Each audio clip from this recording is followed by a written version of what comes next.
we're going to start with what's happening in Israel and Palestine. And before we get into this segment, I would like to put a trigger warning. We are discussing topics that are very, very hard to discuss at times. There's mentions of murder, kidnapping, rape, all sorts of terrible stuff. So there's a trigger warning, and also it's stuff that a lot of people shy away from talking about because this is something that is just such a complicated issue with so much history that we cannot even get into in the time that we have. But we feel like this is something, the big event in the news, we would not be doing our jobs if we did not discuss this at length. So we are going to bring in some guests in a minute to discuss it, and we will go forward with this segment and start with just basically what happened, where Hamas, the really terrorist organization who is in a way the government of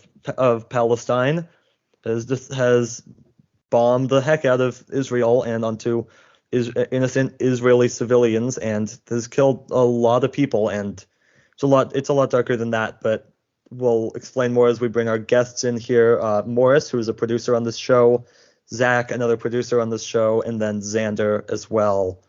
Guys, what do you think? I'll start with you, Zack.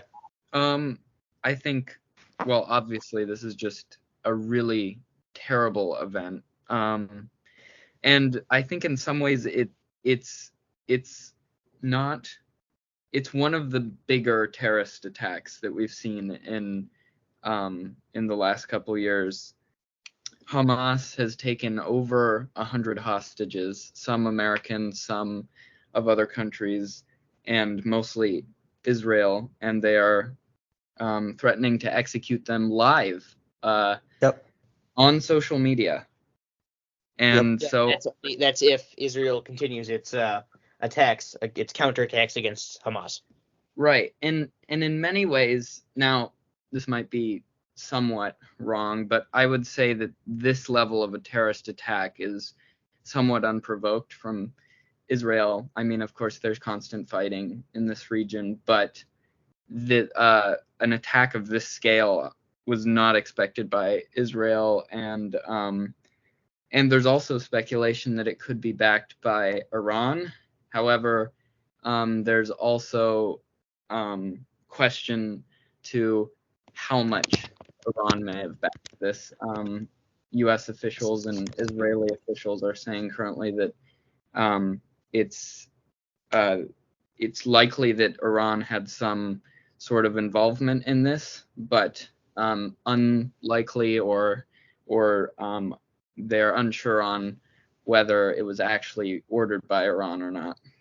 Yeah, I think that, Zack, you brought up some really good points in there, specifically about like the constant fighting in the region. Again, we don't have time to get into all of that, but there's a long history between Israel and Palestine, and neither side is an innocent party, not by a long shot in this. But I'd agree that there was nothing, at least in the immediate past, that seems to have provoked this attack by Hamas, which, I mean, really it was a terrorist attack in a lot of ways, an act of war, Morris. Yeah, I think it's devastating, and I don't want to get too graphic, but members of Hamas literally entered Gaza, driving the streets in regular cars with armed weapons out the window, guns out the window, shooting everyone in sight. And it's disappointing, it's disgusting, and frankly, it's inhuman. Yep, absolutely. Xander, want to get your thoughts on this? What other details can you add, first of all? Yeah, hi. I have a lot. So I want to start off with the social media thing Zack mentioned. While it hasn't been a direct threat, I was someone on the news, and she was like, yeah, my mom was like, look on our family's Facebook. Oh my God, we watched them. They're live streaming the execution of it. And that's one thing. But what really separates Hamas from the Israeli government is this is obviously a deliberate terrorist attack. Israel isn't in the past with the conflict has not been aiming to wipe Palestine off the map. They've been wanting to wipe Palestine off the map. And some quotes from Hamas show that they clearly want to kill A, Jews, and B, the people of Israel. And as well as Hamas likes to talk about, all this peaceful resistance, when it is clearly, and they have admitted to it, being infactual. Hamas will purposefully hide their military assets in civilian buildings. This has been proven in an article written by the UN school, and they found that Hamas had set up missile launchers at the school. It has been proven time and time again that Hamas will purposefully position themselves in civilian areas to get Israel to strike civilians. As well as Hamas has been given plenty of foreign aid money that could have gone to building bomb shelters and building up their economy. They receive over $150 million from various Arabic companies, as well as heavy backing from Iran. And none of that money has gone to the people. It has gone to military assets. As well as... I was going to say, I'll ask you more about that in just a sec, because I think you brought up some interesting points. But Charlie, I feel like we haven't gotten your word in. What do you have to say about this, just quickly off the top? Well, something that I think is really interesting to consider, obviously, is the fact that I believe it was either Xander or Zack that brought it up. Both sides here in this conflict have had fault at times, have acted very unfairly to other groups. But this is a terrorist attack on another nation, is what this is. This is unacceptable, and this cannot stand. The U.S. here is in a really not ideal position. Of course, they want to support Israel, but if they do, there is a concern that Hamas could even continue these attacks and escalate them even. So the U.S. really can't really do anything. We still need to find out exactly what Iran's role is in this, if they are. There's also the concern that Hezbollah in Lebanon could join the war, which would stretch Israelis' forces even further, fighting a war on two fronts now. And I also wanted to just announce, just impromptu, because I believe Zack was mentioning the fact that these two go all the way back to Israel's founding after World War II, that I will be doing a After Hours history series on the history of Palestine and Israel. And we look forward to that. And Xander, I want to go back to you on this because I want to really quickly want to talk about kind of the difference between Hamas and Palestine, because right, as you mentioned, like Israel now, they're going to launch some sort of attack to try to annihilate full-on attacks. Hamas. They have already sent tanks, and Israel also Egypt blocked off their borders, so Palestinian civilians do have nowhere to go. As well as I also don't think that Israel is going to be launching a full-on rocket barrage all across Gaza, because there are plenty of Israeli hostages in Hamas. And it's important to notice that there are not just Israeli victims. There have been Mexican victims and American victims. And I want to highlight specifically on the American victims. They were part of Harvard, and a issue was stated by Harvard, and they were saying that we fully realize that Israel is solely responsible for this, or we condemn Israel. It was something along the lines that they were responsible for this violence. And it was signed by the Nepali Students Association. And the Nepali students were among some of the 10 Harvard students that were murdered by Hamas. And as well as how this has, I guess, folded out, it is going to lead to plenty of anti-Semitic riots, plenty of anti-Islam riots, and it's going to lead to thousands and thousands of injuries and deaths on both sides for innocent civilians. Yeah, I mean, you brought up so much in there, and Morris, I know that you have something to say. I'll get to you in just a second, but like you said, like Hamas's actions here with the bombing of Israeli civilians, this is going to cost the lives of many Israeli civilians and many Palestinian civilians. They have blood on their hands on both sides. Morris, you had a clarification to make. Go ahead. Yeah, I have to say this. I'll come out and say I'm Jewish, and I gotta say something that's commonly misunderstood is the Israeli government is not the Jewish people. The Israeli government has made some poor decisions. I know a lot of close friends and family, and a lot of Jews across the world do not support the Israeli government and their decisions. But that is very different than supporting the concept of a Jewish state. And when you talk about Zionism, that is not saying, hey, Israeli government is right. That is saying, hey, Israel should have a right to exist. And so that is a very important thing to show. Sorry, go ahead. Yeah, I think that's a great point. And Xander, we were kind of talking about this earlier, but like it's different between saying that the Israeli government is bad and they have done a whole bunch of terrible things, including right now Benjamin Netanyahu, the prime minister, trying to abolish the judiciary in their country. That's one of the big ones going on right now. That's different from saying like Israel should not exist. Otherwise, the same argument could be made with Palestine, right? Like their government, although not really democratically elected, and roughly 70% of Palestinians do not approve of Hamas, right? Like there is a difference there between saying that their government is terrible and saying that their people should not exist. I do real quick wanted to bring up a quick question for just everyone here. This we are of course heading into what we imagine will be a conflict that will last for a while. So what are the next steps for both Israel and the civilians of Israel and Palestine, and of course the diplomatic powers of the region and the world as they look in at this conflict?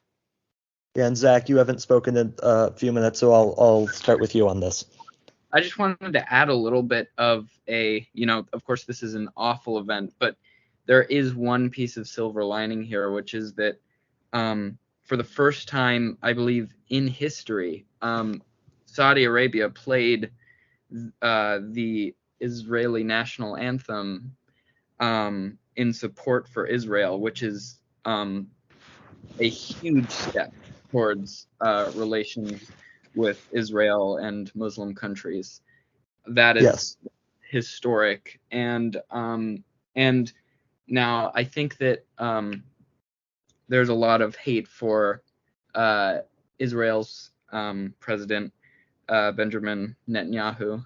That is definitely deserved. However, I would say that the one thing that I would say that he's done the best in his time as leader of Israel is the Abraham Accords, which were very instrumental in sort of de-escalating a lot of tense situations between Israel and its surrounding countries in the Middle East. And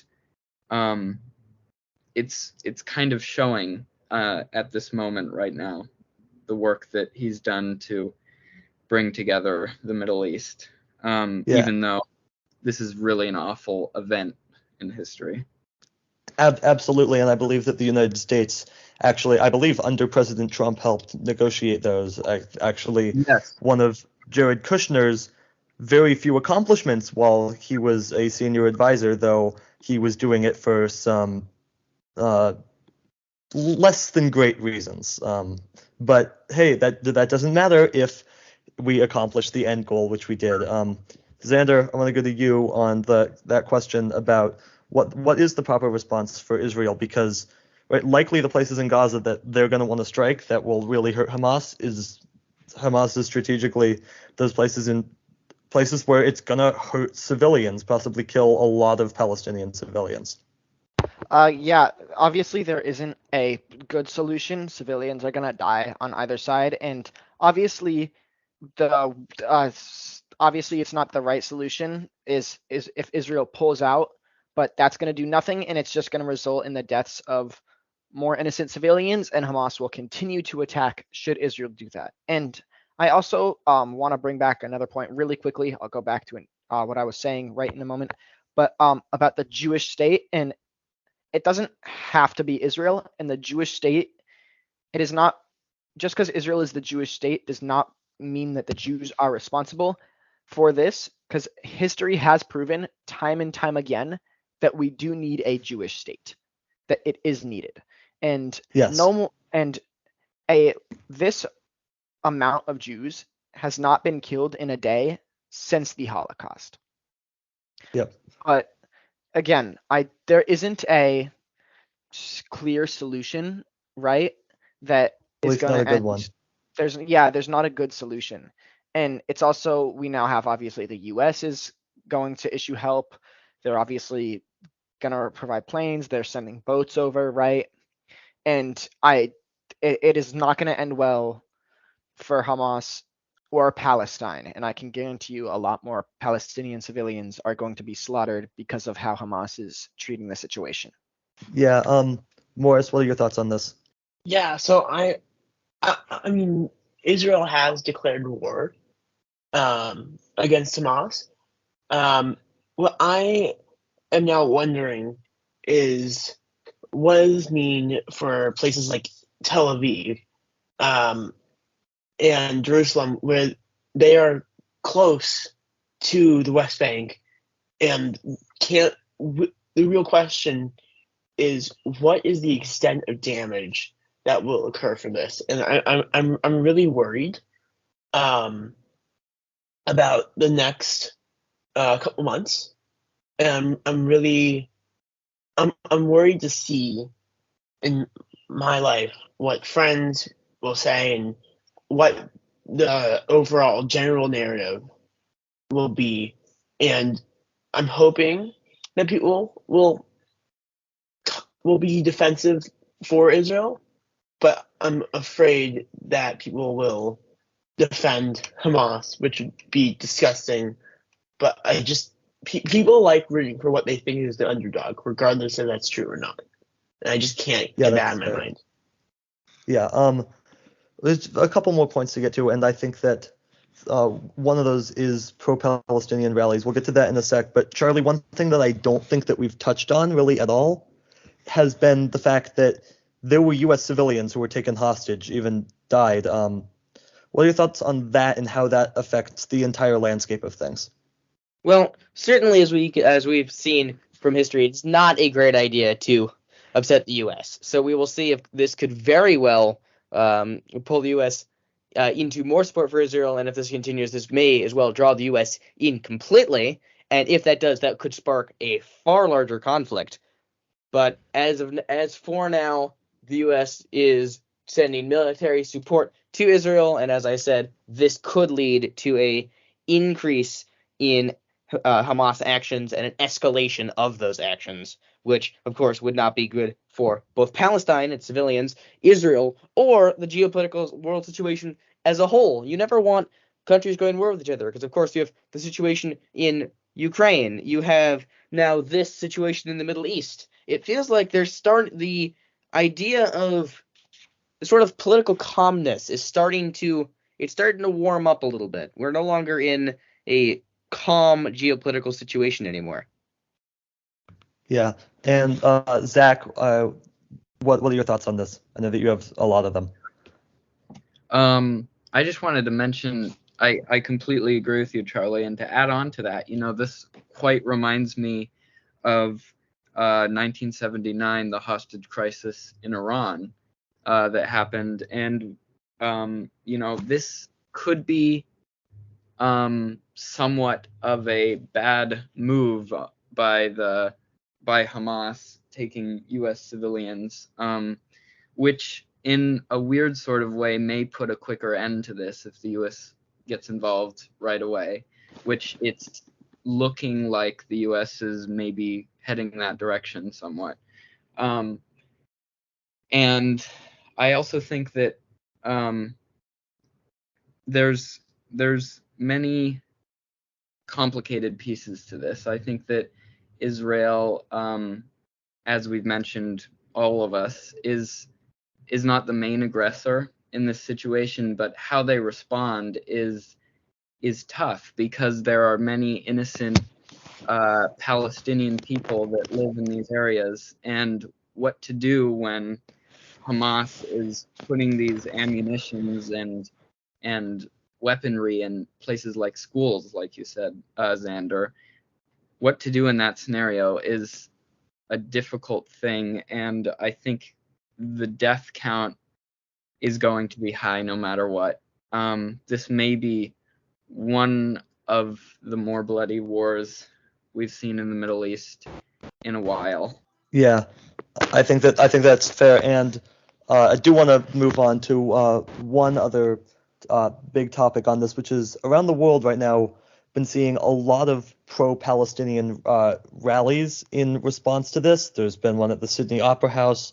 There's been one at Times Square in New York City, where in fact someone was holding up a swastika sign. And let me just say, if you're at a rally where one of the people also rallying for the same cause as you is holding a swastika sign, you're probably not on the right side.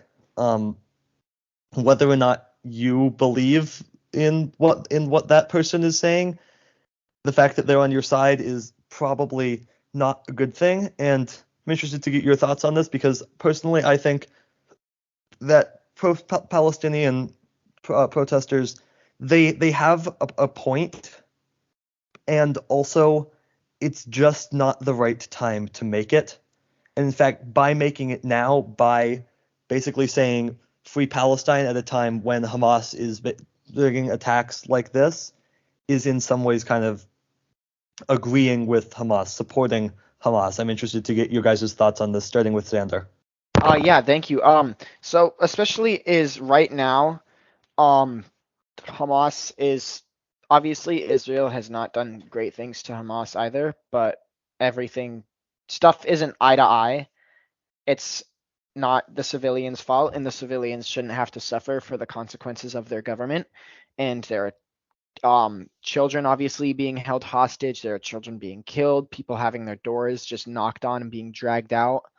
There are women being raped. And now there have been photos I've seen that people have tried to use to back up their argument, saying, oh, look, Hamas is treating their hostages with dignity, and they're showing this. And I've seen plenty of videos proving that otherwise. I've seen videos of them dragging this girl all bloodied up, shouting Allahu Akbar, holding their guns in the air, forcefully dragging her around. Right? The propaganda goes both ways. Yep. Morris? I think Palestine does deserve a nation state. They deserve to be recognized, and they deserve land. And I think there definitely have been historically issues on both sides preventing this issue from being resolved, because no one really wants it to be. And I can only hope, because I have friends and family in Israel, I can only hope that this will be resolved soon over. And I think the only way to do that quickly is actually to come to an agreement. And I'm hoping Hamas is not just out for blood and actually wants change to come from this. Yeah, I mean, I think we all really we want a way in which Israel and Israelis and Palestinians can coexist, but I'm not sure what the path forward is, Zach, for that while Hamas is still in power.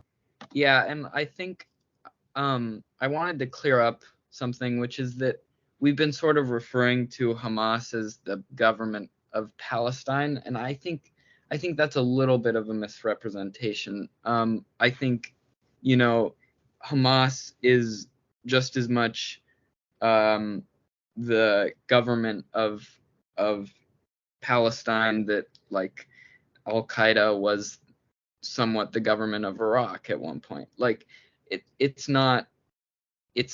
they're connected because they're Palestinian, but it's a terrorist group. And it just happens to be that Hamas is the most powerful group in Palestine currently, and that's why they're in power. But I wouldn't call a terrorist group a government personally.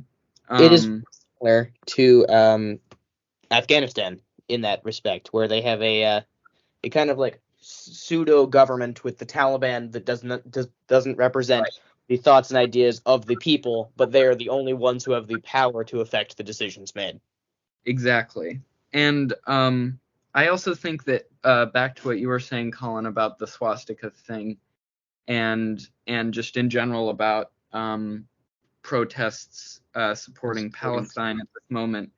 I think if you're going to protest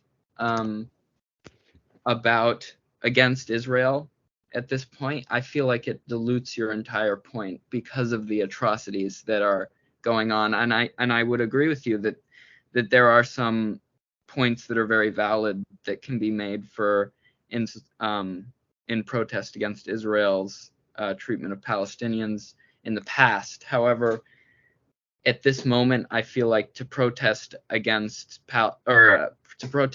Israel really dilutes the entire idea of supporting Palestine, and especially something like a swastika. I think that's somewhat, in my opinion, unfortunate for Palestine, because that is associating a completely fair idea of protesting and supporting Palestine with something truly awful like Nazis.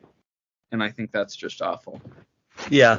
One more thing before we get you guys' final thoughts on this, which is that I feel like oftentimes, especially Americans, they have a hard time separating Israel from Judaism in a lot of ways. And I also feel like, especially with Hamas, like they will often use Islam to justify their attacks.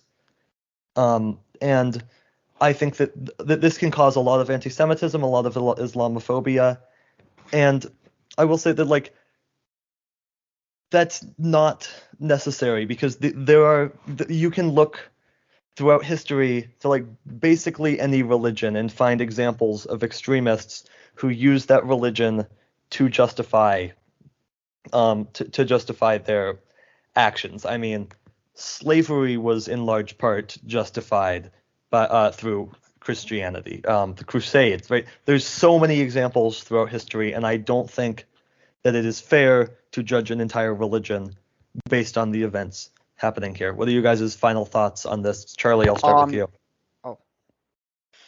I think really the key to this is a quick, swift response by Israel and its allies to end this war as soon as they possibly can, to avoid to have hopefully minimal casualties on both the Israeli and Palestinian civilians. But yes, the quicker that they can destroy Hamas's capability to wage this type of warfare, the better for civilians on all sides.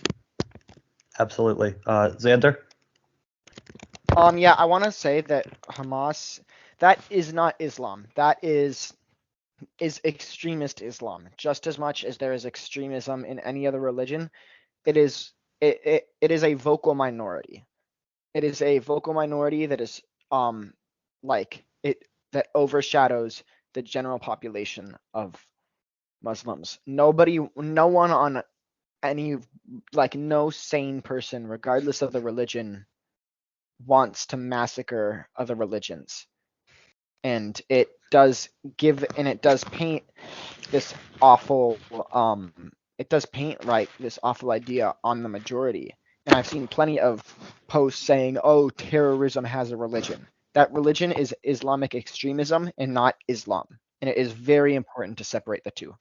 Yes, absolutely. Morris, your thoughts? I think it's not okay, and honestly, I'm still a bit in shock, and I just hope that it's resolved quickly and that my friends and family are okay, because it's not okay. It's inhuman, and I thought as a world we were behind this. This is past us. Yeah, absolutely. Zach, you're last. My last thoughts are similar to Charlie's. I hope that there are the least. I hope that Israel takes the path that will result in the least amount of casualties, and I also am worried that in these sort of situations, which it is understandable, but the U.S. has made this mistake many times, reacting in a way that actually causes more fighting later on. We can see this in many situations, but I hope that Israel will think clearly during this and try to prevent conflict in the future, even though it is such a difficult time. Yeah, absolutely. Morris, Zach, Xander, thank you so much for joining us on what is a very difficult subject. I mean, thank you for having me. I'd love to. It was a pleasure meeting with you guys, and yeah, thank you for having me. Thank you. Peace. Yeah, thanks for having me on the show. Normally I'm behind the scenes, but it's great to be on the show once in a while. And I'll see you guys some other time. Yep, Morris? Yeah, thank you. And actually, Zach and I will be back later in the show to announce something special going on with C&C Talks.